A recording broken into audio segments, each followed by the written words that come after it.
The gunshot that echoed through the narrow canyon on that sweltering August afternoon in 1882 changed everything.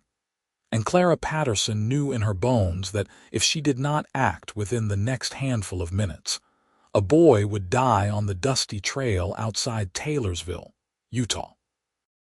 She was halfway down the ridge on foot, having been checking fence lines on her family's modest ranch, when she heard the crack of rifle fire followed by desperate shouting. Her mare, Sage, a pale, dappled beauty with intelligent eyes and a heart that seemed to understand Clara's every thought, stood tethered to a juniper tree back where Clara had left her saddlebag. Clara ran toward the commotion, her boots sliding on loose rock, her breath coming hard in the dry heat that made the air shimmer like water. When she reached the scene, she found a young man, maybe 16 or 17, crumpled against a boulder with blood spreading across his shirt from a wound in his shoulder. Two other men were riding away fast, their horses kicking up dust as they disappeared into the maze of red rock formations that made this part of Utah territory both beautiful and treacherous. The boy's eyes were wide with pain and fear, his face pale beneath the grime of travel. His horse had bolted, leaving him stranded and bleeding out under the unforgiving sun. Clara dropped to her knees beside him, pressing her neckerchief against the wound. "What happened?" she demanded, though she already suspected the answer. Bandits had been working this stretch of country for months, preying on travelers and homesteaders alike. The territorial marshal had his hands full trying to track them down. "They wanted my money," the boy gasped. "I fought back, stupid, so stupid." "Hush now," Clara said firmly. "You are going to be fine." But even as she spoke, she could feel the hot pulse of blood seeping through the fabric. The wound was serious. Without proper medical attention, he would not last the afternoon. Taylorsville had a doctor, a capable man named Harrison who had trained back east before settling in Utah. But Taylorsville was 5 miles away, and this boy could not walk, not with that much blood loss. Clara's family wagon was back at the ranch, another 2 miles in the opposite direction. Her mind raced through options, each one slipping away as impossible. Then she thought of Sage. The mare was strong, fast, and sure-footed. She could carry the boy to town if Clara could get him into the saddle. Clara made her decision in an instant, the kind of choice that seems inevitable even as it breaks your heart. She had raised Sage from a foal, trained her with patience and care, whispered her secrets to the mare on long evening rides when the world felt too big and lonely. Sage was more than transportation, more than livestock. Sage was her companion, her confidant, the one constant in a life that had seen too much loss after her father died 3 years back, and her older brother moved to California seeking gold. But a life was a life, and Clara Patterson had been raised to believe that some things mattered more than personal attachment. She ran back up the trail, her legs burning with effort. Sage nickered softly when Clara appeared, as if sensing something was wrong. Clara untied the reins with shaking hands. "I need you to trust me, girl," she murmured, pressing her forehead against the mare's warm neck for just a moment. Then she led Sage down to where the boy lay bleeding. Getting him onto the horse took strength Clara did not know she possessed. The boy cried out in pain as she hauled him upright, but he managed to grip the saddle horn with his good hand. Clara steadied him, then gave Sage a pat on the flank. "Take him to town, Sage, to Dr. Harrison's house. You know the way. Go on now, girl, go." For a moment, the mare just stood there, looking back at Clara with those knowing eyes.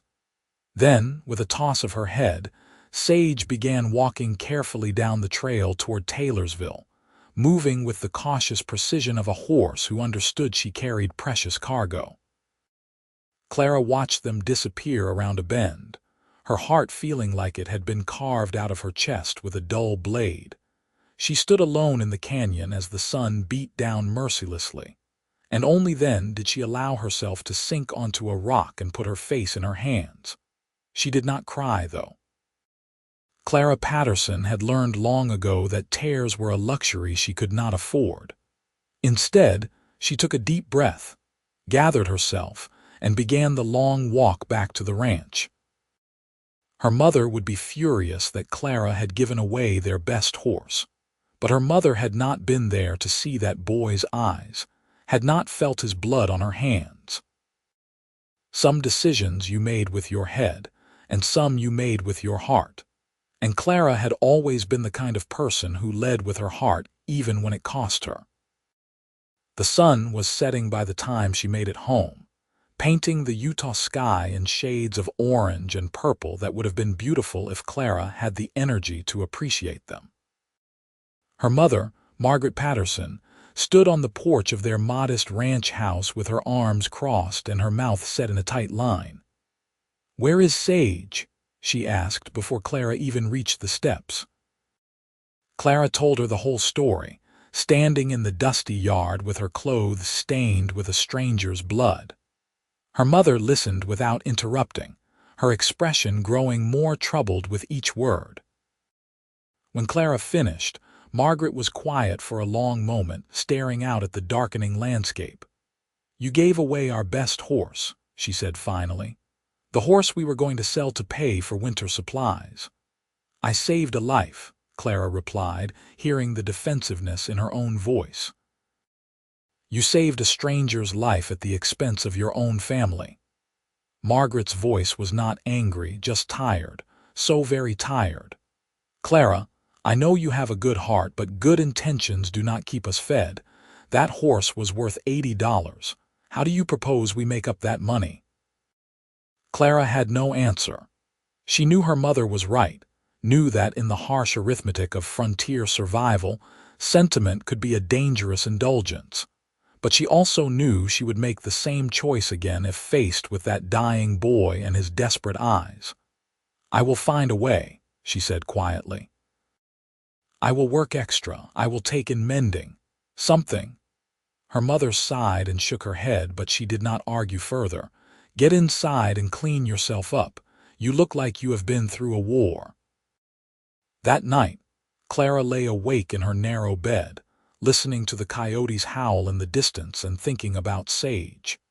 She wondered if the mare had made it to town, if the boy had survived, if anyone would even think to come tell her what had happened. She wondered if she had been foolish, throwing away everything for a stranger who might die anyway. But mostly she just missed her horse, missed the warm smell of her, the velvet softness of her nose, the way she would nuzzle Clara's shoulder when she wanted attention. 3 days passed with no word. Clara threw herself into ranch work, trying to exhaust her body so her mind would not have room to spiral into regret. She mended fences, hauled water, mucked out the small barn, and helped her mother with the vegetable garden that barely produced enough to supplement their meals. The Patterson ranch was not much, just 60 acres of stubborn Utah soil and a handful of cattle, but it was theirs, bought with her father's sweat and maintained through her mother's sheer determination. On the 4th day, a rider appeared on the road leading to their property. Clara was hanging laundry on the line, the sheets snapping in the hot wind when she spotted him. He sat tall in the saddle, dressed in worn denim and a dark hat pulled low against the sun. As he drew closer, Clara could make out more details: broad shoulders, a strong jaw shadowed with stubble, and eyes the color of storm clouds. He looked to be in his mid-20s, with the lean, weathered look of a man who spent most of his life outdoors. He reined in his horse a respectful distance from the clothesline and touched the brim of his hat. "Madam, I am looking for Clara Patterson." Clara's heart jumped. "I am Clara Patterson." The man dismounted with easy grace and walked toward her, leading his horse. Up close, she could see he had a face that was more interesting than handsome, all sharp angles and serious eyes. but there was something compelling about him, something that made Clara stand a little straighter. "My name is Daniel Dalton," he said, and his voice was deep and steady. "I wanted to come thank you personally for what you did for my brother." "Your brother?" Clara felt a rush of relief. "He survived then, the boy who was shot, Christopher?" "Yes, he survived thanks to you." Dr. Harrison said if he had gotten there even 20 minutes later, my brother would have bled out. Daniel's expression softened just slightly. "You saved his life, Miss Patterson. Our family owes you a debt we can never truly repay." Clara felt heat rise to her cheeks that had nothing to do with the Utah sun. "I only did what anyone would do." "No," Daniel said firmly. "Most people would have been too afraid or too cautious or too worried about their own concerns. But you acted, and you gave up something precious to do it. Christopher told us about your horse, how you sent her into town carrying him. That mare is something special, Miss Patterson. She delivered him right to the doctor's door, just like you told her to, and then she waited. Waited right there for 2 days before anyone realized she belonged to someone." Clara's breath caught. "Is Sage all right? Where is she now?" "That is why I am here." Daniel's storm cloud eyes met hers directly. "Your horse is currently being kept at the livery stable in Taylorsville. She is well cared for, but the stable owner says someone needs to claim her and settle the boarding fees. I already paid what was owed, but I wanted to bring her back to you myself. I wanted to see the woman who sacrificed so much for a stranger. You paid the boarding." Clara felt simultaneously grateful and uncomfortable. "Mr. Dalton, you did not have to do that. It was the least I could do, but there is more." He glanced back at his horse, where a set of saddlebags bulged with supplies. "My family, we run a cattle operation north of here near Morgan. It is a good spread and we do well enough. When Christopher told us what you had done, and when we learned you had sacrificed your best horse, a horse you were planning to sell, we talked it over. My father, my older brother, me, we want to do right by you, Miss Patterson." Clara's mother had appeared on the porch, drawn by the sound of unfamiliar voices. She stood watching the exchange with cautious interest. "Mr. Dalton, truly, I did not do what I did expecting payment," Clara began, but he held up a hand. "I know that.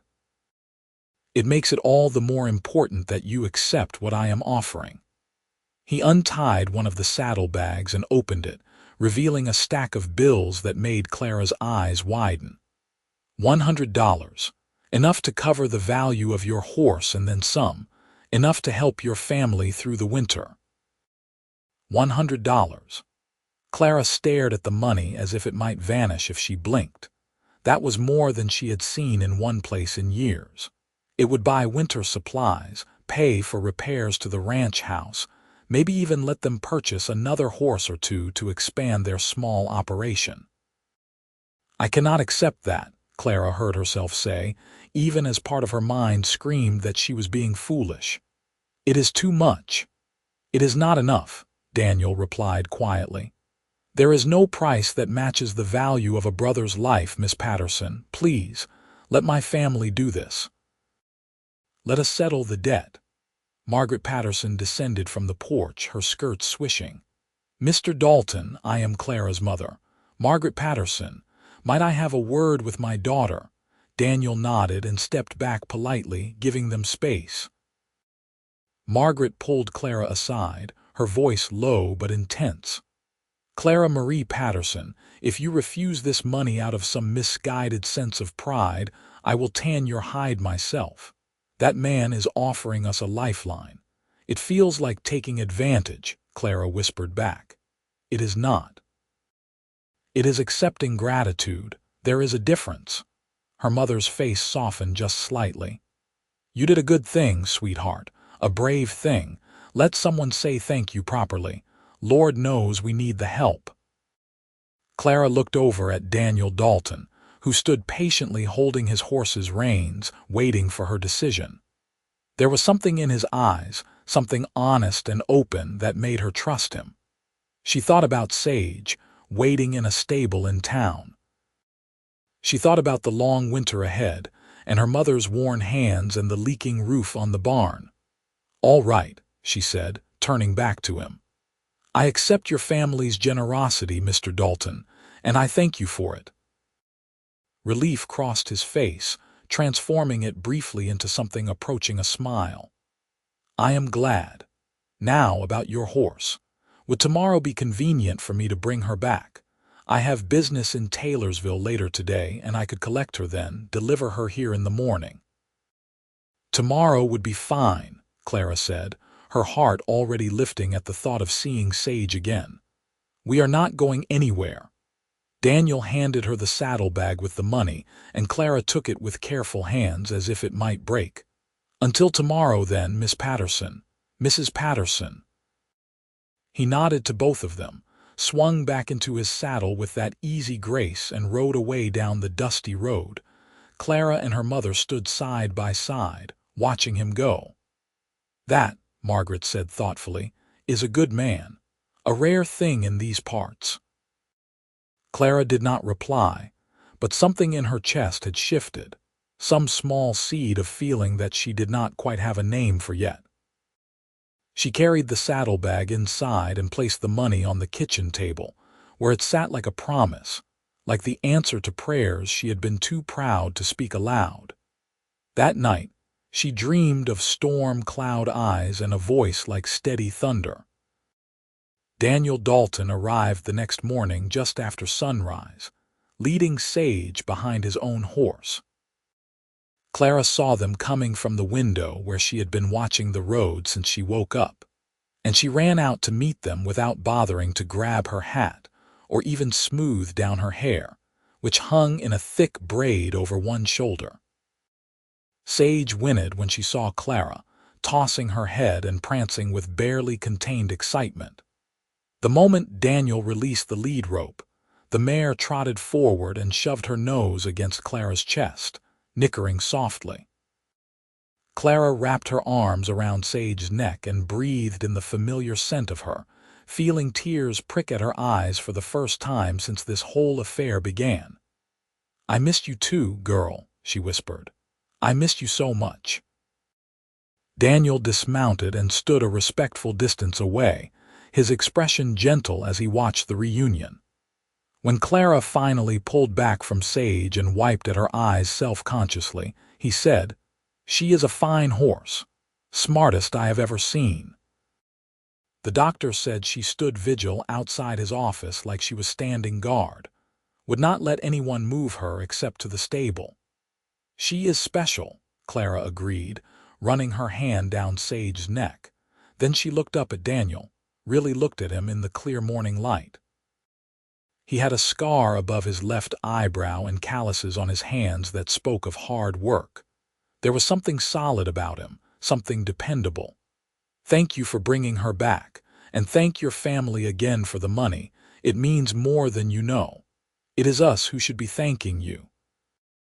He shifted his weight, suddenly looking less certain of himself. "Miss Patterson, I hope this does not seem too forward, but would you allow me to call on you sometime? Properly, I mean. I would like to get to know the woman who saved my brother's life."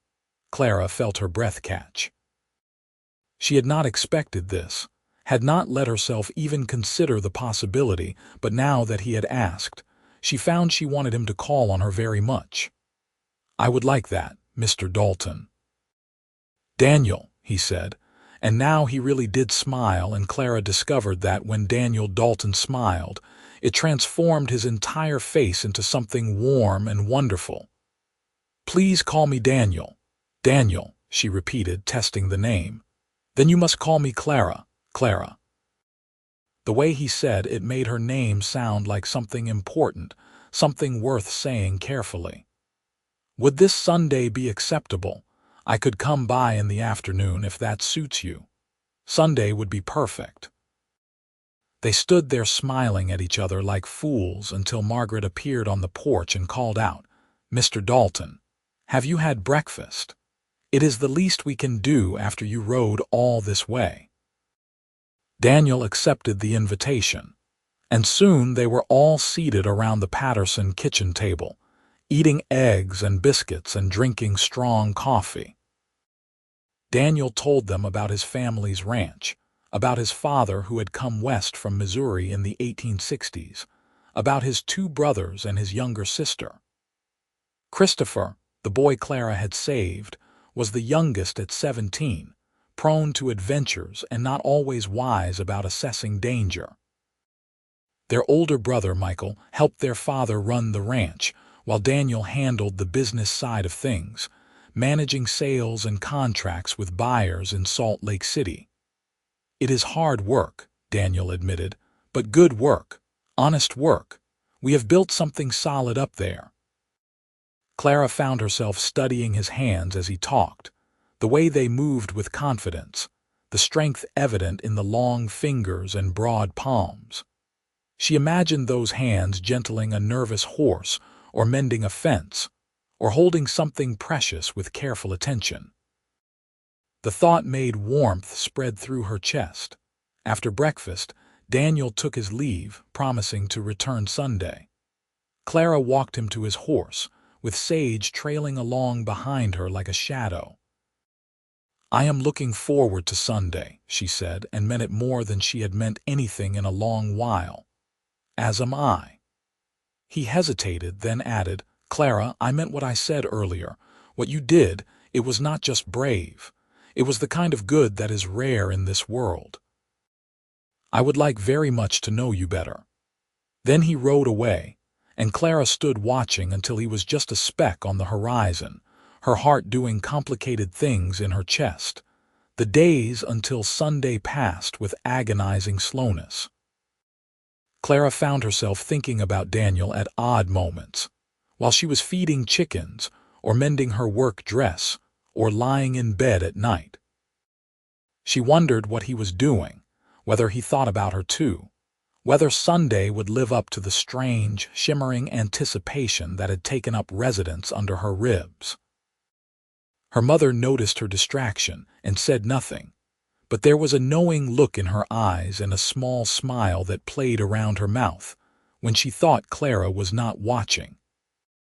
Sunday arrived bright and clear, the kind of perfect August day that made Utah seem like the promised land the Mormon pioneers had sought when they arrived decades earlier.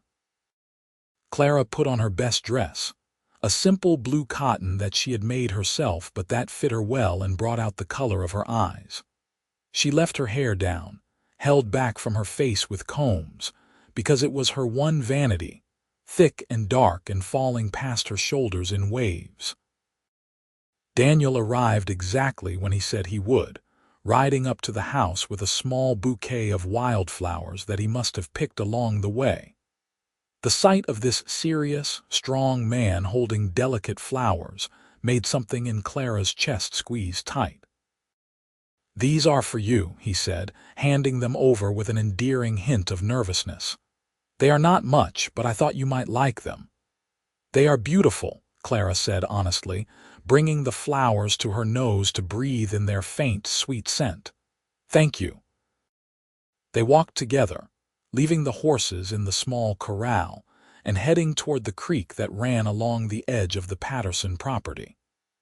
It was cooler there, with cottonwood trees providing shade and the sound of running water making a peaceful backdrop to their conversation.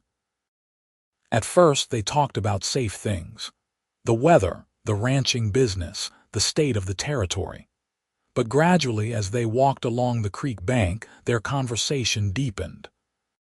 Daniel told her about losing his mother to fever when he was 12, about learning to be strong for his younger siblings while his father retreated into grief and work. Clara told him about her father's death, about the way it had felt like the ground disappearing beneath her feet, about learning to run a ranch with just her mother when all the neighboring men assumed they would fail. "But you did not fail," Daniel observed. They had stopped walking and were sitting on a fallen log near the water's edge. "You are still here." "Barely sometimes," Clara admitted.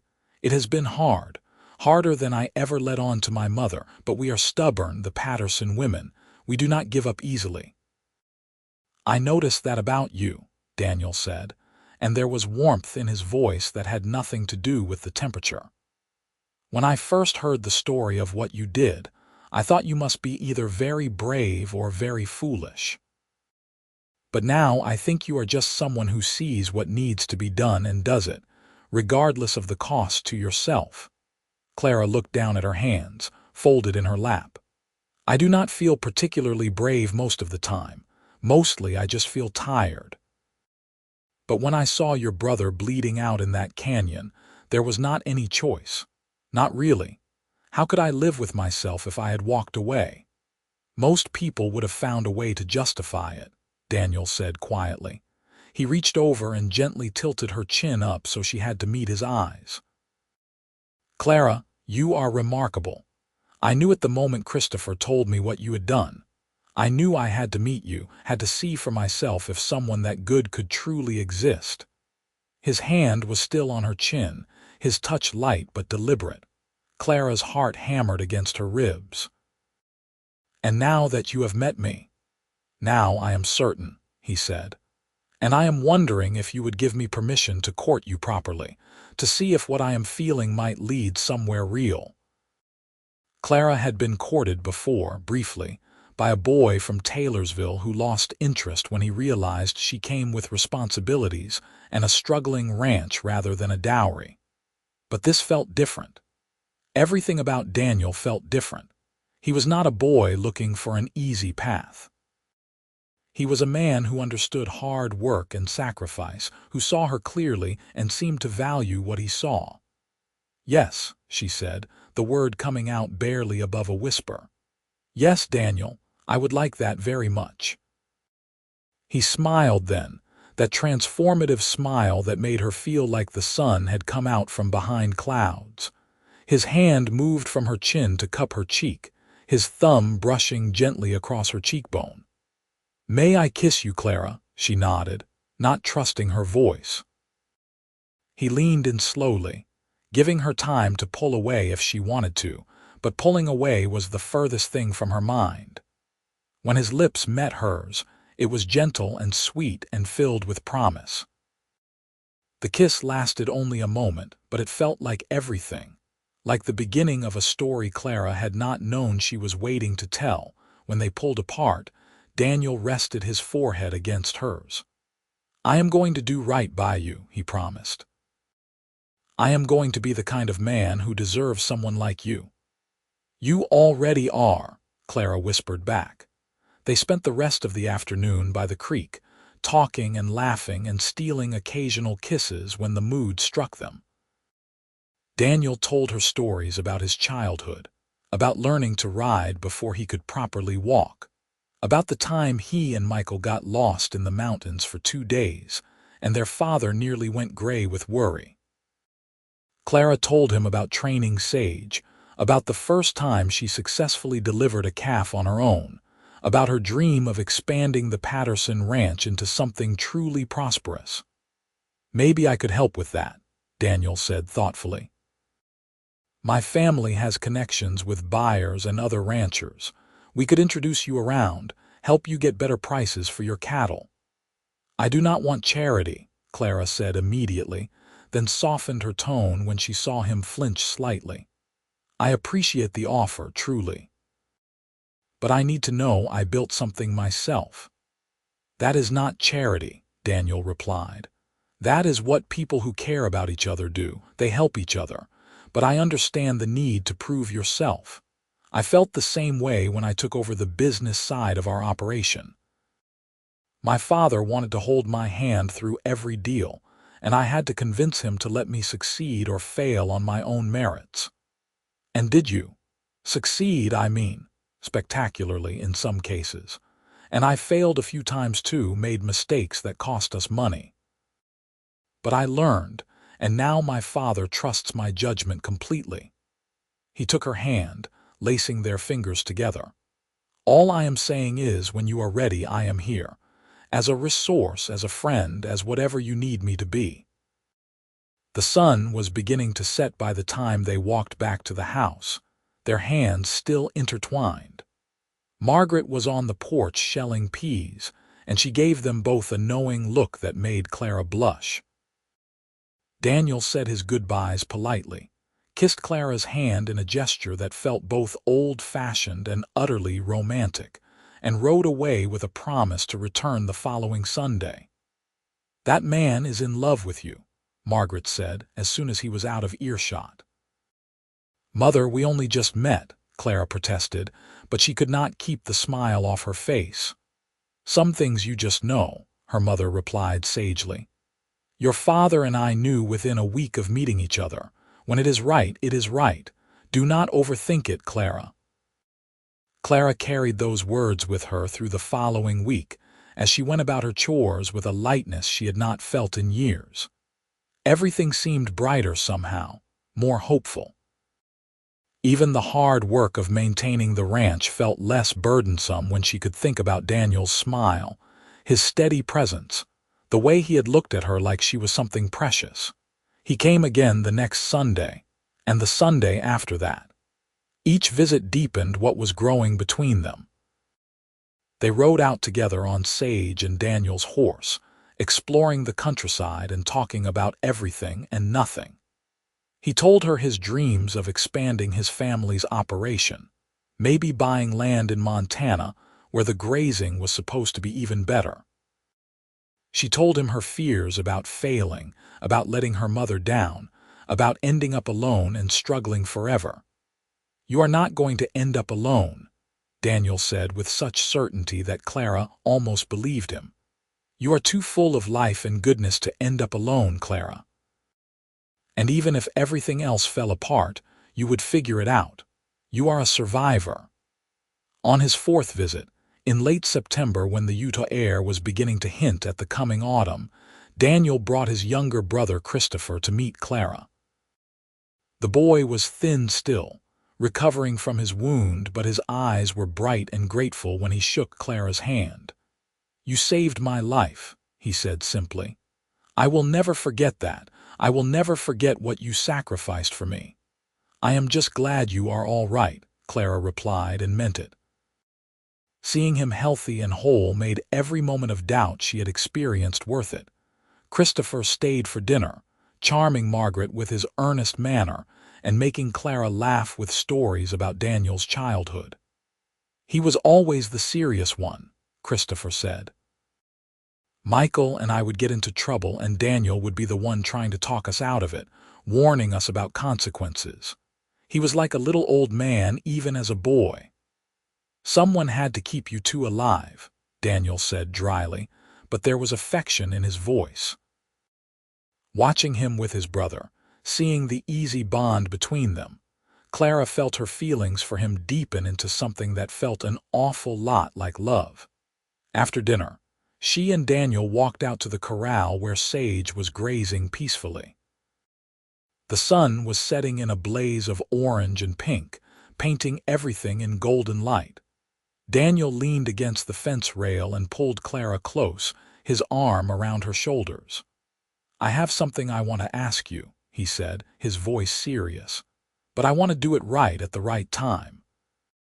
So I am giving you fair warning that it is coming." Clara's heart began to race. "Daniel, you do not have to say anything now," he interrupted gently. "I just want you to be thinking about it, thinking about whether you can see a future with me. A real future, Clara. Marriage and a life together and building something permanent." She turned in his arms so she could see his face. "I have been thinking about it," she admitted. "I have been thinking about little else, if I am honest. And Daniel, I can see it. I can see all of it." His expression transformed with joy and relief. "Then I am going to court you properly for a few more months, so you are absolutely certain.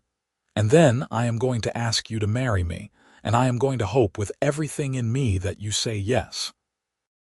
"I will say yes," Clara said, the words tumbling out before she could stop them. "I already know I will say yes." Daniel kissed her then, deep and passionate and full of promise. Behind them, Sage whinnied softly, as if offering her blessing. The next months passed in a blur of happiness and hard work. Daniel came to visit whenever he could spare time from the ranch, sometimes staying for a few days to help Clara and Margaret with repairs and heavy labor. He brought his father and older brother to meet Clara's family, and the visit went well, with the elder Mr. Dalton praising Clara's management of the ranch and Margaret's hospitality. In November, Daniel took Clara to Morgan to see his family's ranch. It was bigger than she had imagined, sprawling across a beautiful valley with good grass and a large, well-built house that spoke of prosperity and stability. His younger sister, Emily, took to Clara immediately, chattering about how happy she was that Daniel had finally found someone and asking Clara 1,000 questions about wedding plans that did not exist yet. "Emily, let the poor woman breathe," Daniel said, but he was grinning. His whole family seemed delighted by Clara, and she felt welcomed in a way that made her throat tight with emotion. After years of struggling alone with her mother, the idea of being part of a large, boisterous family was almost overwhelming. On Christmas Eve, with snow falling softly outside the Patterson ranch house and a fire crackling in the hearth, Daniel got down on one knee. He held a simple gold ring, nothing fancy but beautiful in its simplicity. "Clara Patterson," he said, his voice thick with emotion, "you saved my brother's life, and in doing so you gave me mine. I cannot imagine my future without you in it. Will you marry me? Will you let me spend the rest of my life trying to deserve you?" Clara's eyes filled with tears as she nodded. "Yes," she said. "Yes, Daniel, I will marry you. I love you." "I love you too," he said, sliding the ring onto her finger.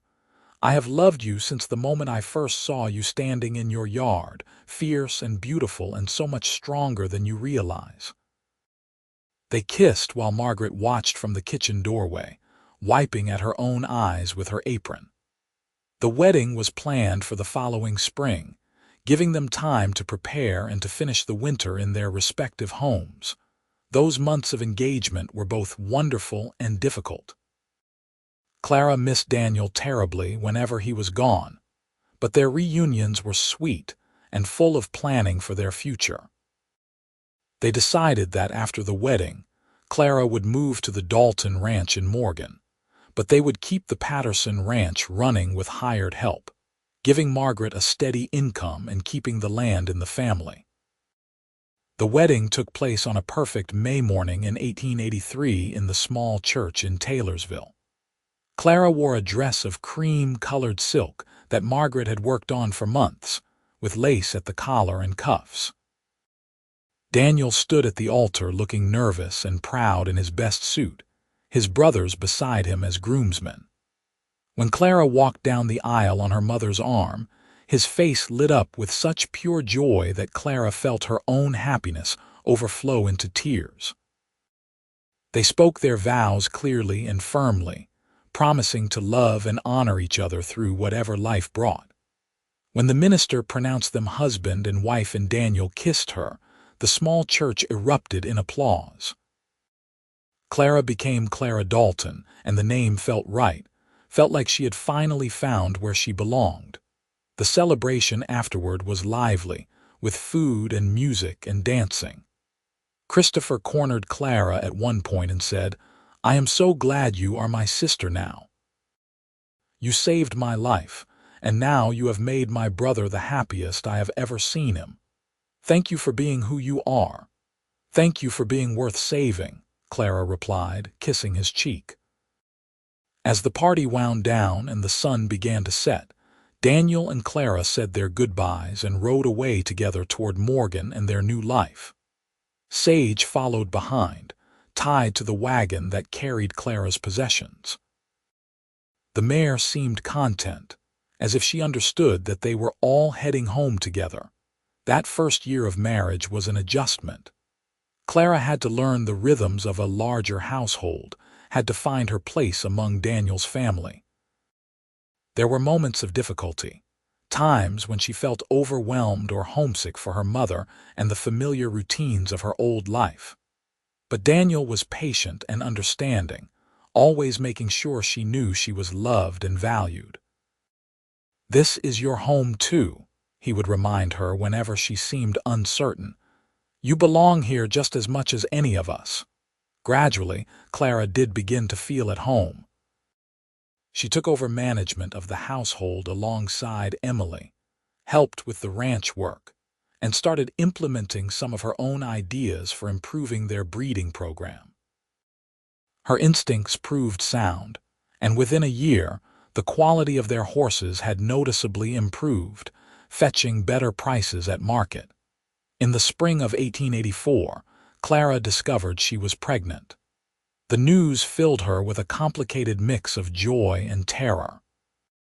She had seen too many women die in childbirth, knew the risks intimately.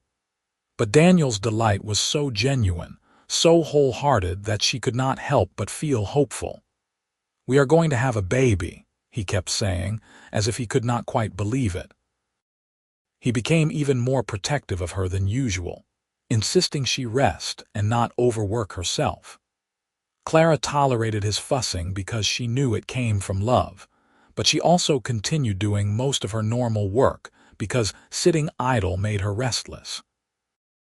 Their son was born in December of 1884, a healthy, loud baby boy they named James after Daniel's grandfather. Holding her son for the first time, feeling his tiny weight in her arms and seeing Daniel's awestruck expression, Clara felt a completeness she had never imagined possible. This was family. This was love. This was what she had saved a life to eventually find, though she had not known it at the time. James was followed by a daughter, Sarah, 2 years later, and then another son, William, 2 years after that. The Dalton household was full of noise and laughter, and the organized chaos of raising children. Clara and Daniel worked together to build not just a ranch but a life, supporting each other through challenges and celebrating victories both large and small. Christopher, who had married a girl from Morgan and started his own small ranch nearby, never forgot what Clara had done for him. Every year on the anniversary of the day she saved his life, he would visit with a gift for her, usually something he had made himself. A carved wooden box, a hand-tooled leather journal, a quilt sewn with his wife's help. "I am alive because of you," he would say each time. "My children exist because of you. I can never repay that debt." "You already have," Clara would always reply. "You brought your brother into my life. That is payment enough." As the years passed, the ranches prospered.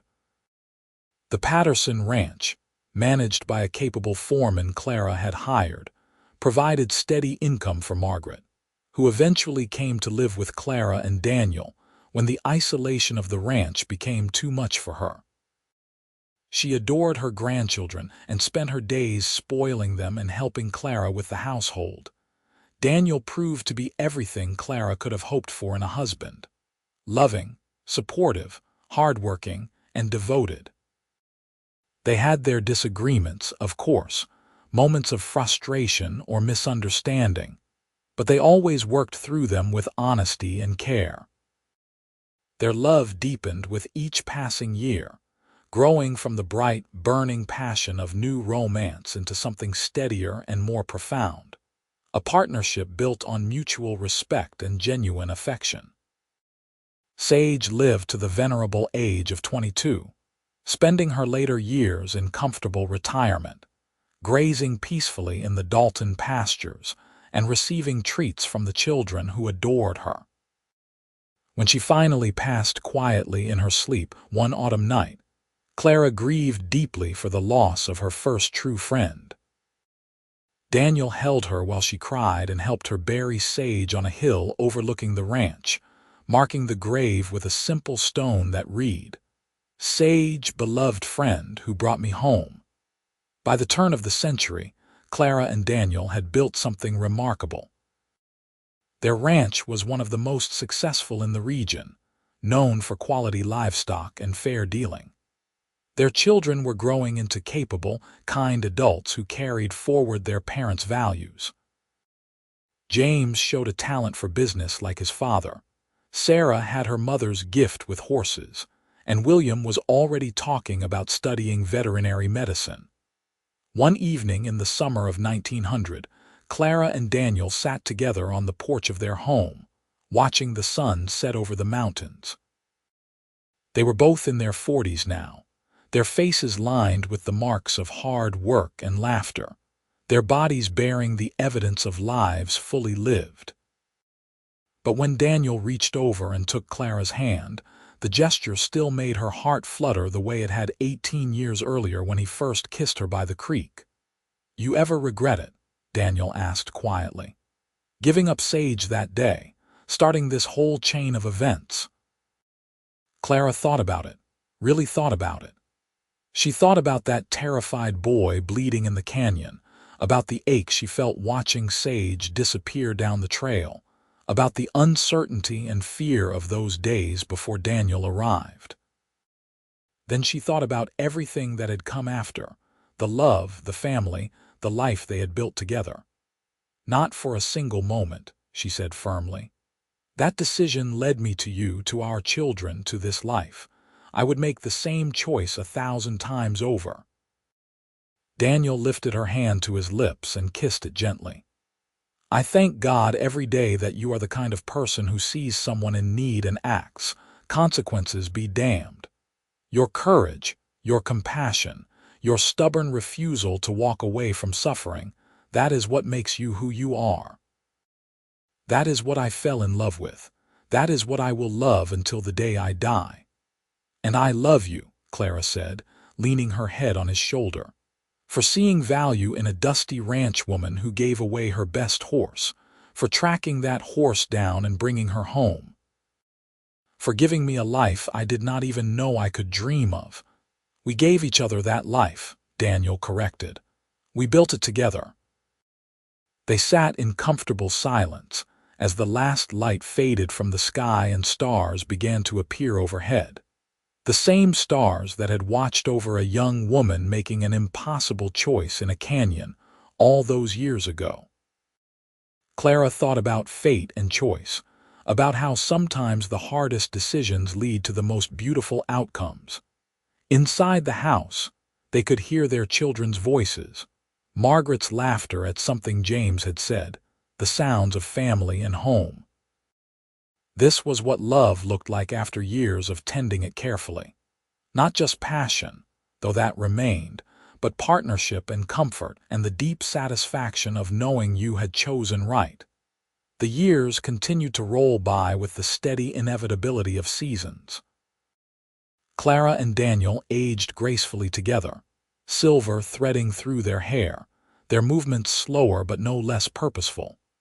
They became grandparents and then great-grandparents, watching their family tree spread and flourish across Utah. Christopher's debt of gratitude never faded. He made sure his children knew the story of Aunt Clara's sacrifice, turning it into family legend. At gatherings, the tale would be told and retold. The woman who gave up everything to save a dying boy, the man who tracked down her horse and won her heart. It became a story about courage and love, about how a single moment of compassion can ripple outward and change everything. Daniel's devotion never wavered. Even when arthritis began to slow him down in his 60s, even when Clara's eyesight started to fail in her 70s, they remained each other's greatest support. They would sit together in the evenings, hands clasped, and talk about the life they had shared, the memories they had made, the legacy they were leaving behind.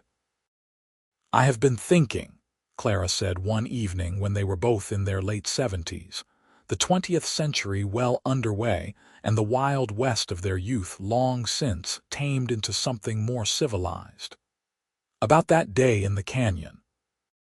About how terrified I was, how much it hurt to send Sage away.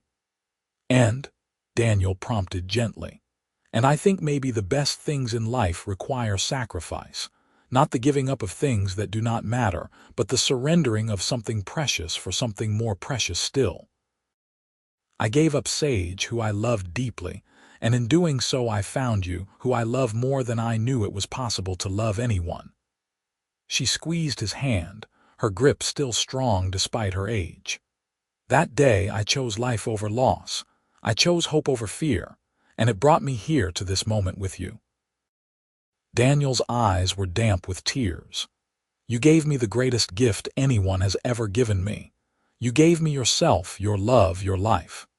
Everything I am, everything we built together, it started with your courage and your compassionate heart. I have spent 40 years trying to be worthy of you, Clara, and I will spend whatever time I have left doing the same. You have always been worthy, Clara said softly. From the very first moment, when you rode up to my mother's ranch holding my horse's lead and looking at me like I had done something remarkable instead of just what needed to be done. You saw me clearly, Daniel. You always have, and that is its own kind of gift. They kissed, these two people who had loved each other for decades, whose lives had intertwined so completely that neither could imagine existence without the other. Outside, the Utah landscape stretched endlessly, the same red rocks and big sky that had witnessed their beginning and would outlast their ending. The story of how they came together, born from sacrifice and sealed with devotion, became a cornerstone of the Dalton family history. When their children tucked their own children into bed, they told the tale of Grandma Clara and the horse, of how one choice made in crisis led to generations of love and life. The story took on a mythic quality, a reminder that goodness exists in the world, that courage matters, that love is worth every sacrifice required to find it. Clara and Daniel lived long lives, rich with meaning and connection. When Clara finally passed at the age of 81, Daniel held her hand and told her once more that she was the best thing that had ever happened to him.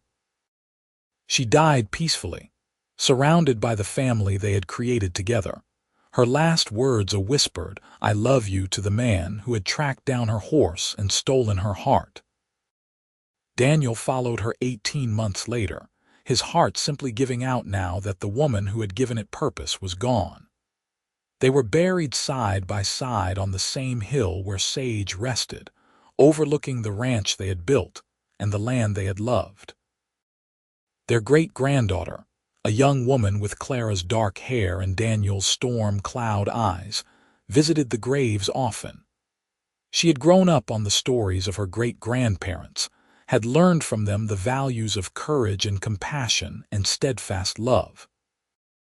Standing on that hill, looking out over the landscape that had shaped their lives, she could almost feel their presence, could almost hear great-grandma Clara's laugh and great-grandpa Daniel's deep voice telling stories. The legacy they left was not just property or wealth, though there was some of that. It was not even just the large, loving family that bore their names and carried their blood. Their true legacy was the example they set, that a life lived with integrity and compassion, that a love built on mutual respect and genuine affection, that sacrifice made for the right reasons. These things matter. These things endure. The Wild West that had formed the backdrop of their romance was long gone, replaced by modern towns and paved roads and electric lights. But the essential truths that Clara and Daniel had discovered together remained unchanged. Love was still worth fighting for. Courage still meant acting even when you were afraid. Family still mattered more than wealth or status. And sometimes, the hardest choices led to the most beautiful outcomes.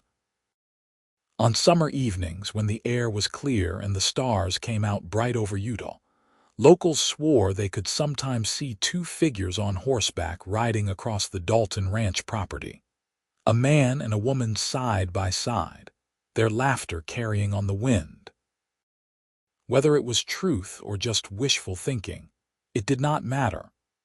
What mattered was that Clara Patterson and Daniel Dalton had lived and loved fully, had built something lasting out of a moment of crisis and a chance encounter.